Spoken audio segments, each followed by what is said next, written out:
Hey, what's going on, guys? I am Shane from the Hobby Homies podcast. Today we'll be doing our very first Hobby Homies review. We were lucky enough to be sent County Road Z, a game of rural survival in the zombie apocalypse by Jordan Heckman. So thank you so much, Jordan, for sending this to us. I especially love zombies. I love all things zombies, and as soon as I read that first line of your email, I knew I was going to be hooked. The game here itself is absolutely brilliant. I am such invested in the zombie culture and games and shows and stuff like that I knew a game like this was exactly what I needed. Solo games have been a thing that have been appearing more and more, especially here on our channel. If you're not familiar, you can check out, we've got 5 parsecs from home. I'm working very soon to hopefully have a Rangers Initiative as well. But we are here today to be looking at County Road Z. So as all good tabletop games go, you need dice, 10-sided dice in fact for this one, measuring tool, whether that be a measuring stick or a tape measure, a 30 by 30 play area, so 2.5 foot by 2.5 foot, and you'll need miniatures, terrain, and tokens as well. So the intended scale for this game is 28mm using 25mm bases, but you can scale it up or down however you like. So basically you're going to need a handful of survivors, a bigger handful of zombies, some buildings, some trees, some ruined vehicles, and some not so ruined vehicles to play your game. So chain link fencing is also something they recommend here. So yeah, grab your supplies, and you can find this rulebook on Drive-Through RPG or Wargame Vault, I believe, for about $5. So if you like zombies, it's already worth it. The game itself has so much to it, so much depth. It's intended to have community creation, base building, and the combat itself looks absolutely fantastic. So looking to have my first game very, very soon. Been painting up zombies for the last, feels like forever, but I'm going to have a nice big batch of zombies to pick from, and it's going to be good. So yeah, the D10 system, of course, 10 is a crit and a 1 always fails. We've got a very interesting placement method. So generating zombies on the battlefield can be done in one of two ways. You've got the coordinate roll, which you get 2 d10s, one being your x and one being your y axis, multiplying the result by 3. So there's a fantastic reference in the book here, rather than me trying to explain it to you now. Check that out. Brilliant. Or what you can do is you can select the center of the table and then roll your d10, working as a scatter die, and plus 3 inches to the roll to place your zombie. So there's basically straight away we go into the tactical layer. So the tactical layer is the actual tabletop game itself. The game is split between tactical layer and strategic layer. Talking about the tactical layer here, we're looking at the mission maps, spawning random elements, applying pre-mission skills, deploying survivors, all the good stuff. The turns are in 3 phases: the beginning of turn phase, activation phase, and the end of turn phase. The zombies activate very interestingly. They react to the survivors. So if you have perform an action within a certain range of that zombie will get to react to your activation. Generally, if you're moving from point to point, your move will create noise. Now, noise, we all know when there's zombies around, you gotta be quiet because they can hear you, and noise is a massive part of this game. So you'll measure noise from your path that your model might have taken. For instance, noise is a 6 on a 6. So the rating there means 6 inches. So any zombie that was within 6 inches of your path, just between your start and your finish included, that zombie will react. And then you've got all kinds of different combat attacks and movement actions, all requiring different things. Swimming, difficult terrain. There's also under difficult terrain, I believe there's noisy terrain as well.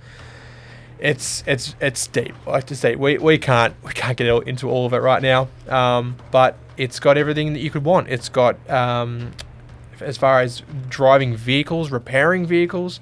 You might find a vehicle on the battlefield and you can repair it and then drive out to safety.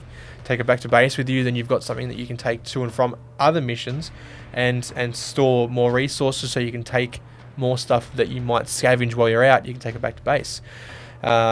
Rescuing strangers, barricading doors.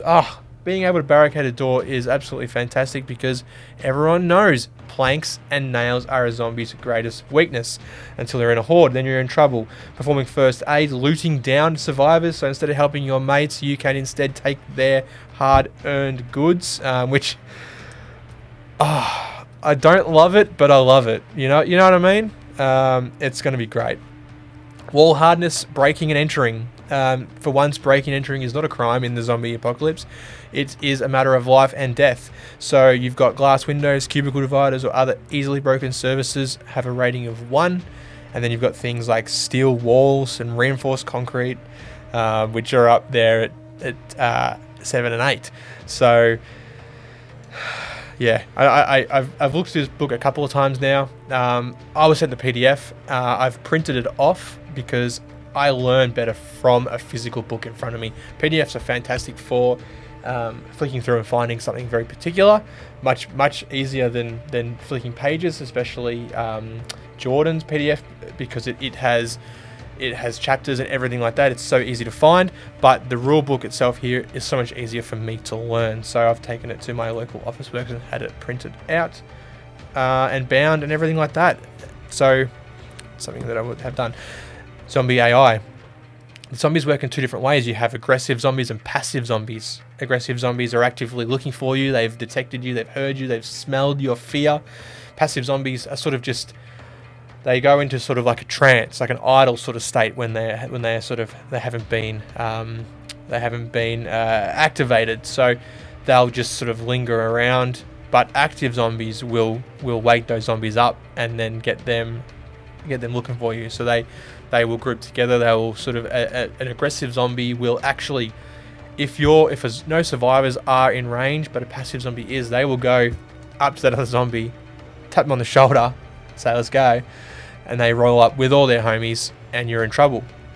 When zombies get into a group of 3, they become a horde. Hordes act differently than independent zombies, which is something that we should look into very soon. But that means you are in trouble. So there's a whole different sort of tally here for what to do and how to play the AI of the zombie. If there's sort of different criteria that fills, and if you fill it, then something happens or something different happens. So, I mean, it's something that you're probably familiar with if you've played solo war games before. There's a lot of creating the story yourself and almost DMing it or GMing it yourself. There is a little bit here that takes that responsibility off you, so you don't have to worry about, am I playing this to my advantage or against me? So, you don't want to have that sort of moral dilemma, because I think even subconsciously, a little bit of the time we want to win, right? So like you say, oh, it's not quite, or it is, or it isn't. This is like black and white, yes or no. So I love that. The strategic layer. The mission phases, advancement phases, planning phases, management phases. So you're picking missions, equipping the mission team, so you can equip your survivors. You select your survivors to go on the mission, and you equip them with any weapons, and then you send them out to scavenge, to find a vehicle, to find a new base. You might be scouting out a new base, and you've got to go there and clear out all the zombies in there. Characters advance. You can create new survivors when you find someone in the wasteland. You can bring them back to your colony, and then you roll them up as a new survivor, and then they can fill particular roles at your colony. They can be in the medical team, or they can be in the workshop, or doing all kinds of different things. So it's brilliant, absolutely brilliant. Seems to have there's 3 main resources, I believe: food, fuel, and hardware. And using those food and fuel, you can trade. So you can trade for items, and hardware you use to create weapons and facilities and upgrades and stuff like that. Management phase, checking for rot. I absolutely love this mechanic. This is brilliant. So when you bring a survivor back to base with 0 health points, there is a chance it's already too late to save them from the rot. Each survivor in the community with 0 health points will roll a tier check with a target number of 12 minus the combined medical skills score of all medical clinic staff. If the check succeeds, nothing happens and healing continues as normal. If the check fails, the survivor turns in the night and takes another survivor down before they are caught and killed. Remove the survivor that turned and deal 1 point of damage to another survivor that is assigned to healing that turn. So your survivor that is turned in the night has attacked another person that's in the sick bay, and and if that person has zero health after that, then they are removed from the community as well. So you may lose 2 colonists or 2 survivors in that one phase, which is brilliant. Love it, absolutely love it. Of course, in the management phase, we also have to feed survivors as well. Every turn, survivors need to eat. Absolutely. Assigning beds, figure unrest. Your community may go into a phase of unrest where if people are unhappy, then they're going to leave. Why would you stay around? So, yeah. And of course, you have the chance of being besieged by zombies. If your unrest and your siege level, there's a mechanic here I'm not familiar with yet, haven't played it yet. Here it is here. During the step, roll a d10 and add the current siege threat. If the total is higher than 15, the siege defense mission must be picked during the next choose mission step. So that's cool. I love the fact that you may be besieged by zombies or swarmed by zombies. As long as they don't have zombie catapults, we should be fine. Love it. Community building. The survivors have different tiers. Heroes, what they call a tier 4, which is the top of your survivors. Tier 3, 2, and 1 as well. So each tier, they may gain a new skill. Obviously, a tier 4 hero has 4 skills, and a tier 1 rookie only has 1. And they're only a +1 to 1 particular stat. So you can pick out how they go. Lucky enough though, rookies only have 1 skill, but it's never randomly generated, so you get to pick what that rookie has. So you may be able to play that to your advantage. If you're lacking someone in medical, you may be able to pick that medicine skill. Survivors have 4 stats: strength, dexterity, intelligence, and cooperation.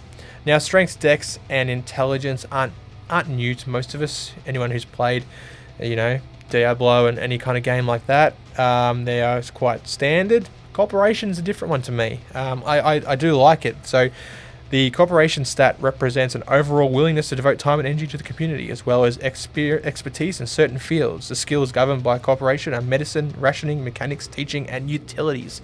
So they say, I would imagine someone with a low cooperation skill is probably someone who isn't really a social kind of person. Maybe that person's better in the wasteland scavenging, helping the community in a different way. They're not there healing people and repairing things. They are out finding bits and pieces.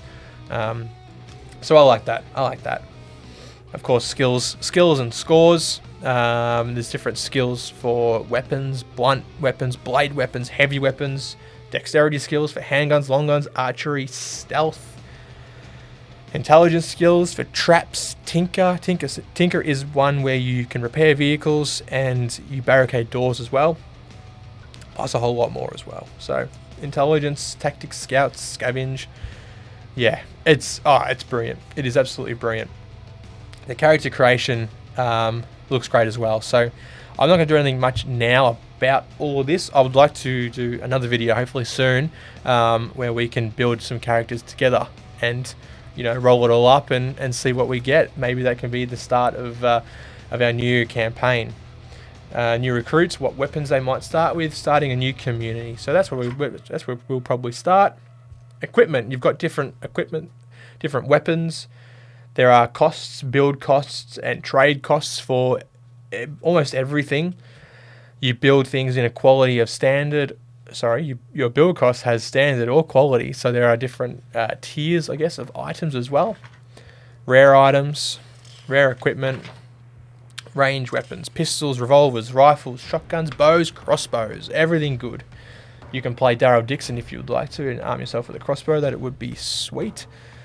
Pistol is basically what would be considered a semi-automatic pistol with maybe a magazine fed. It has an absolutely brilliant mechanic of jamming. I love that. I love when weapons can fail and jam like that. They can also be used in melee combat. Pistols and revolvers as well. Rifles, shotguns, bows, crossbows cannot. Melee weapons, blunt, blade, heavy, and then all kinds of different equipment. Tool belts, backpacks, burglar tools, walkie-talkies. There's so much, Jordan. You've created what's looking to be a brilliant game already. Protective equipment, improvised armor, shields, reinforced clothing. I'm sort of just going to fly through this, as you can probably tell. For $5, I would strongly recommend this. If you love zombies, get it. It's worth it. If you're unsure, it's $5. Even if you're in the States, I believe they do a print on demand service for $15, so you can get yourself a hard copy, which I had to do here. Like I said, I love reading things and learning things from a physical copy. PDFs are absolutely brilliant for quickly finding something. So yeah, rare weapons. You can find yourself an AK if you're lucky enough, which has some interesting rules. There's suppressors for your pistol, so you turn it into a silenced pistol, and all kinds of things. A katana, a historical katana, a high quality replica, or is it original? Who knows? Rare equipment, riot shields, ultralight backpacks, tactical holster, night vision goggles, all that kind of stuff. Smoke grenades. There's so much. There's so much, and like we haven't even really started talking about the base building side of things yet. Vehicles are tiered as well, from a one star tier, which are basically two person vehicles, motorbikes, canoes, ATV kind of thing like that. They generally have 2 inventory slots and 2 passenger slots. 2-star, which is basically your common sedans, things like that, which are 4 passenger slots and 6 inventory slots. 3-star and 4-star. 4-star goes up to basically you can create whatever you want. You can get a concrete truck and turn it into a zombie killing machine. I don't know, or a bus. You can drive a bus if you want. You can have two inventory slots and 18 passenger slots, and then you can just go on a countrywide tour of killing zombies, or a flatbed truck, and you can just pick up heaps of loot. Bases are tiered. Your starting base is going to be a small town home, which comes with 4 storage limits for hardware, fuel, and food. 5 slots, 2 bunk rooms, a kitchen, a garage, and a front yard. You can upgrade all of those rather, and do as you please with those. Rural church, the Greasy Spoon, a distillery. I think that's where I might hold up. Why not? Why not a distillery? Renaissance Festival, and a hydroelectric dam. You'll have not to worry about water or petrol there. Water or energy, I imagine. Yeah. And then the upgrades, the facilities, power and water. You need to provide those to your facilities for certain things to work. And the missions. There is story missions and regular missions. There's all kinds of different keywords here. Bonded, when survivors share a deep bond, they will go to the extreme to protect each other. If any number of bonded teammates are within 6 inches of each other and one takes damage, all others are granted 1 action. So you sort of get to react like that. You know, you're going to help your mate that you may have become attached to because you've been through the wars together. Yeah, it's absolutely fantastic. Claiming base mission, and then there's just a bunch of other missions here. Gather materials, thin the herds. So I believe there's 5 story missions, and then you can pick those as you sort of please. And in between those, you can do all these other missions where you can retrieve new vehicles, rescue strangers, thin the herd, gather materials. It's just the campaign itself will be brilliant, absolutely brilliant. Siege defense, love it, can't wait, absolutely can't wait. So keep an eye on the channel for future battle reports for this. I've been painting zombies like you wouldn't believe, non-stop. I hope to have something very soon, and I'm so keen. So thanks for watching. If you're new to the channel, we're a podcast. We release episodes every Sunday, all things of the tabletop gaming hobby, and battle reports as well. We have a Discord. You can find links to that on hobbyhomies.com, where there's links to all other stuff like our merch and everything. If you can like and subscribe, I know you guys hear it all the time, but it actually does help us a lot. And of course, check out our Patreon. For little as $2 a month, you get early access to our battle reports and our videos, and entries to our giveaways. So yeah, thank you so much for watching, guys, and we'll see you in the next one. Hooroo. Big up to the boys, Fox a shame. Set your minds free, no locks and chains. Do what you love, roll the dice. 50-50, we cold as ice. One thing cold, but the penny turn